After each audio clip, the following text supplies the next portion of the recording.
días, chicos. Mi nombre es Olga Barajas, yo soy psicólogo y en esta oportunidad vamos a estar revisando la unidad uno y 2 de la materia de Psicología del Turismo. Entonces, comencemos, ¿no? Vamos a revisar psicología, qué es la psicología social, por qué el turismo es un fenómeno social. Vamos a estar revisando un poco el concepto de ocio y tiempo libre, y lo que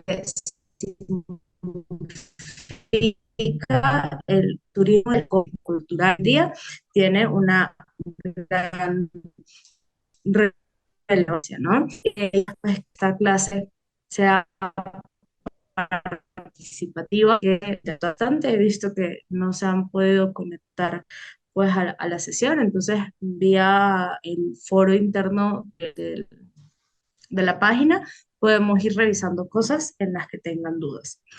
Eh, Comenzamos con lo que es psicología social. Entonces, la psicología social es tan solo una parte más de la psicología que estudia un contexto propiamente dicho social. Es decir, estudia cómo los seres humanos nos comportamos en masa, no a nivel individual, sino a nivel masa, ¿no? Aparte, la psicología social explica el porqué de ciertas conductas ante ciertos estímulos específicos. Puede ayudarnos a predecir futuros comportamientos a nivel social y en base a eso, pues nos sirve para planificar campañas, para planificar campañas políticas, campañas de neuromarketing, turismo, para predecir un poco el comportamiento ante una guerra. La psicología social en sí estudia cómo pensamos, cómo sentimos y cómo actuamos los seres humanos a nivel masificado. Deja de un lado pues el comportamiento del individuo para revisar el comportamiento en masa. En este estudio se pretendía determinar el comportamiento de los adolescentes versus el comportamiento de los adultos. La idea era que manejaran en una pista de carros con ciertos obstáculos, ¿no? Y estos obstáculos, los obstáculos que corrían tanto los adolescentes como los adultos eran. ¿Qué pasó en esto? Los adolescentes y los adultos tomaron la misma cantidad de riesgos. Es decir, si en el primer ejercicio habían esquivado 5 huecos y habían ido a una velocidad determinada, ese mismo comportamiento que habían tenido los adolescentes lo habían tenido los adultos, con un margen de diferenciación muy poquito, pero en teoría habían tomado la misma cantidad de riesgos y habían ido a la misma velocidad. Luego le pone a estos adolescentes y a estos adultos un grupo de iguales a ver, ¿no? Sus amigos, sus jefes, las personas que eran representativas. Y se demostró que su comportamiento y la cantidad de riesgos que habían tomado e incluso la velocidad a la que iban tuvo una variación del 70%. Somos nuestro comportamiento cambia y tiende a cambiar en las poblaciones más que en otras. Por ejemplo, en los adolescentes, la percepción del medio, el grupo en el que están, es mucho más relevante y determina el cambio de comportamiento a mayor escala. Mientras que en los adultos existen ciertas versiones en el comportamiento, en el comportamiento, en el sentimiento y en el pensamiento, pero estas variaciones no tienden a ser tan significativas como en el periodo de la adolescencia, porque bueno, se incluyen otros factores, ¿no? Pero el estudio demostró que para el ser humano la percepción del medio es muy importante. Entonces, nuestro comportamiento probablemente cambia dependiendo de quién es nuestra compañía. Si estamos en una reunión con nuestro jefe, pues no nos comportamos de la misma manera en la que nos comportamos cuando estamos en una reunión familiar, ¿no? Entonces, acá les dejo algunas preguntitas que sería bueno que ustedes mismos revisaran para determinar si su comportamiento cambia o no ante la presencia de algún externo. Luego vamos a revisar los principios básicos que tienen o que se van a presentar en la psicología social, específicamente al turismo. Entonces tenemos el pensamiento no racional, las características de personalidad, lo que influye en nuestros autoconceptos, lo que queremos ser nosotros mismos y la influencia de los demás humanos. ¿Qué pasa en el pensamiento? El pensamiento sucede a nivel cerebral de dos maneras, racional o consciente o inconsciente, ¿no? Entonces, estas dos formas de pensamiento determinan nuestro comportamiento. El consciente es el pensamiento que utilizamos para ejecutar una acción y tomar una decisión. Y el inconsciente, pues, está más situado a las cosas que hacemos en nuestra cotidianidad, ¿no? Cosas que realmente están situadas en el cerebro más primitivo de nuestras necesidades básicas, en las que no interviene un pensamiento concreto, ¿no? Las características de personalidad van dependiendo del estímulo y de la interpretación que ¿Qué quiere decir esto? Que ante una situación, ¿sí? Nosotros, hay tantas situaciones, hay tantas interpretaciones de y cada persona interpreta una situación en su sistema. Entonces, el estímulo, y ese estímulo tiene mucho que ver, va a ser interpretado a través de nuestro sistema, del propio sistema. Y en base a eso vamos a tener una interpretación. Esto va a determinar un poco cómo nos sentimos, cómo pensamos y cómo actuamos. Indudablemente, la relación con las personas más cercanas a nosotros. Por ejemplo, tengo un acontecimiento, una reunión con, y entonces en esta reunión con unos amigos, se plantean unos más impactos. No sé, yo voy a hablar de situaciones. Entonces veo que dos amigos están riendo, se están viendo el teléfono y se están riendo. Y entonces interpreto un poco, se estarán riendo de mí.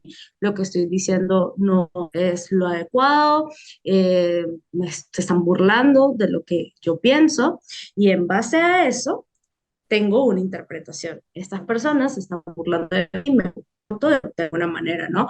Pudiera ser un poco reactivo, pudiera ser menos reactivo, mantener una conversación estable, pero pues interpreto la situación y esa interpretación cambia la manera que yo me relaciono con las personas. Y no necesariamente que estas personas estén viendo su celular y se estén riendo, tiene que ver conmigo. Es decir, no necesariamente lo que yo estoy pensando en base a mis creencias tiene una realidad en sí. Por eso hay tantas interpretaciones como situaciones en el mundo. Luego viene la influencia de los seres humanos. Ahí es donde entra actualmente la capacidad de abordaje que tienen los influencers, ¿no? La influencia en nuestra manera de pensar y ser bien muy dada por la influencia que dejamos en los otros. Y esta influencia solamente cobra valor cuando la persona tiene o presenta para mí algo, porque yo lo hago de alguna manera. Por ejemplo, se darán cuenta que no seguimos todos los mismos influencers y que algunos influencers causan en nosotros un efecto mucho más redundante que otros.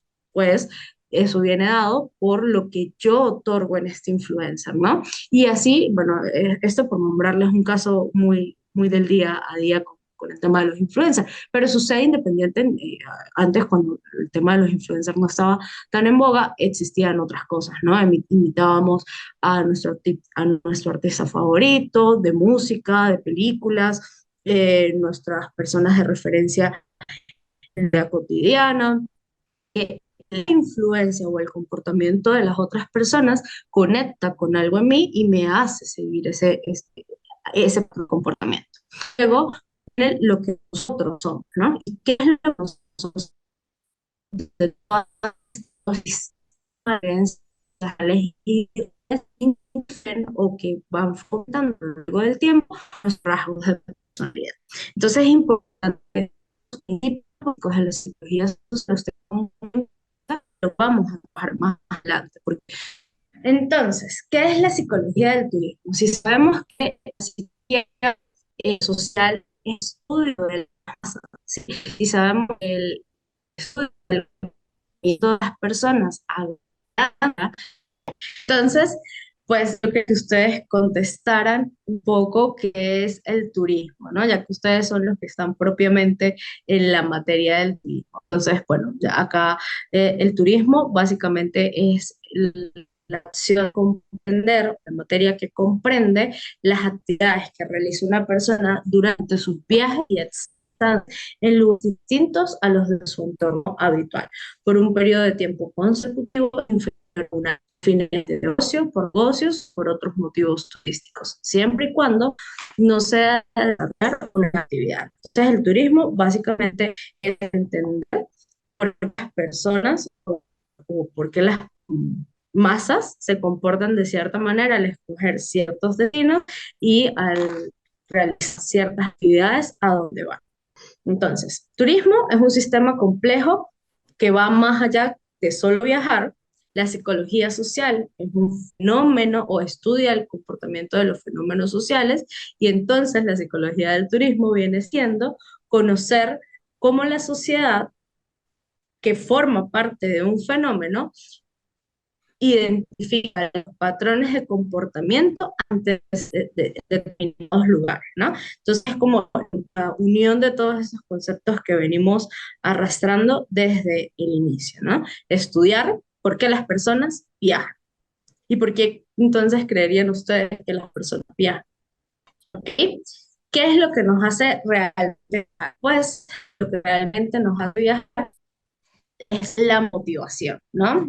¿Y qué es la motivación? Motivación, pues viene básicamente del acrónimo moverse, ¿no? Entonces, es impulsar a una persona a realizar una serie de comportamientos que buscan satisfacer una necesidad, una expectativa, un interés. Y este motivo puede ser interno o exagerado por diferentes comportamientos que incluyen la masificación. Y ahí es donde podría, por ejemplo, los influencers. Entonces, las necesidades se originan en diferentes órdenes. Las necesidades de orden superior son las que están un poco más conectadas con nuestros rasgos de personalidad, porque se conectan con nuestra propia necesidad de saber, de ser más felices, de sentirnos realizados y de crecer personalmente. Entonces, esta parte de las necesidades superiores dejan de ser las básicas. ¿Cuáles son las necesidades básicas?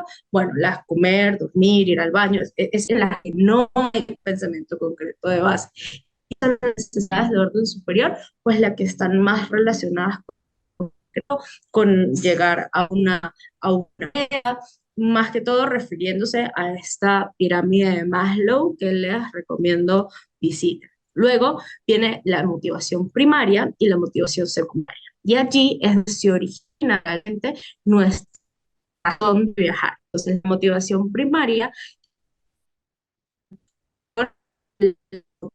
de, entonces, el motivo de empuje la necesidad de escapar del estrés o del aburrimiento de la rutina diaria, ¿no? Entonces, esto es lo que sentimos como que ya que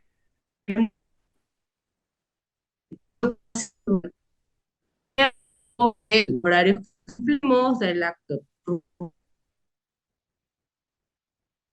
inmersos y buscamos un escape, ¿no? Y luego viene la motivación secundaria, que es la motivación de arrastre, que es la necesidad de buscar nuevas experiencias, conecta un poco más con nuestras necesidades de orden superior, porque bueno, va conectada con la necesidad que yo como individuo siento de conocer el entorno en el que estoy o de conocer más allá de donde voy. El siguiente cuadro va en base a una teoría que hicimos en la clase, ¿no? Y era un poco conocer cuáles son las cosas, ¿no? Tenemos la homeostasis, que básicamente es la necesidad que sentimos los seres humanos de movernos del lugar en el que estamos, el motivo de arrastre, el motivo de empuje y los factores socioculturales, ¿no? Y sociopolíticos. Acá, pues, la actividad va un poco de que ustedes determinen cuáles son las necesidades que surgen en el momento que viajamos. Pero bueno, en vista de que no se conectaron, pues estos puntos quedan a consideración, ¿no? Entonces podemos continuar. Luego vamos a revisar un poco lo que es el ocio y el tiempo libre. ¿Qué es el ocio? Hay una diferenciación entre ocio y tiempo libre. El ocio es el tiempo que se utiliza para entretenimiento y placer, ¿no? Nos conecta y está ligado con las cosas que nos generan a nosotros placer, que al mismo tiempo despiertan un poco los neurotransmisores de la felicidad. El tiempo libre es este tiempo que usamos para realizar actividades que en nuestra rutina diaria pues no tienen un lugar. Entonces es importante diferenciar. Una persona tiene un tiempo libre, ¿qué hace esta persona con su tiempo libre y qué hace con sus tiempos de ocio, ¿no? Acá en una segunda etapa, en ese encuentro sincrónico, donde pretendía que ustedes identificaran cuáles entonces de esta serie de actividades que están acá pertenece al ocio y pertenece al tiempo libre. Entonces, es otro punto que estará conectado a consideración y los invito a que se conecten a estos encuentros sincrónicos para que los aprovechemos al máximo y podamos determinar ciertas cosas en una conversación, ¿no? Más fluida. Entonces, bueno, vamos a revisar el turismo intercultural. Para eso es importante revisar el concepto. Interculturalidad se refiere a la presencia e interacción equitativa de diversas culturas y a la posibilidad de generar expresiones culturales compartidas a través del diálogo y del respeto mutuo. Entonces, ¿qué quiere decir esto con el turismo? ¿Qué tiene que ver esto con el turismo? Bueno, el turismo intercultural viene dado más de conocer nuestra propia cultura y explotarla a modo de turismo, lo que las personas tenemos o lo que las sociedades tienen como cultura. Esto es básicamente lo que ustedes pueden observar como patrimonio, ¿no? Y que identifica a cada lugar. San Cristóbal tiene ciertos lugares que son muy icónicos en nuestra gama de turismo, así como lo tiene Venezuela y como lo tienen ciertos países. Un poco, acá me gustaría que revisaran un caso de interculturalidad con una población española.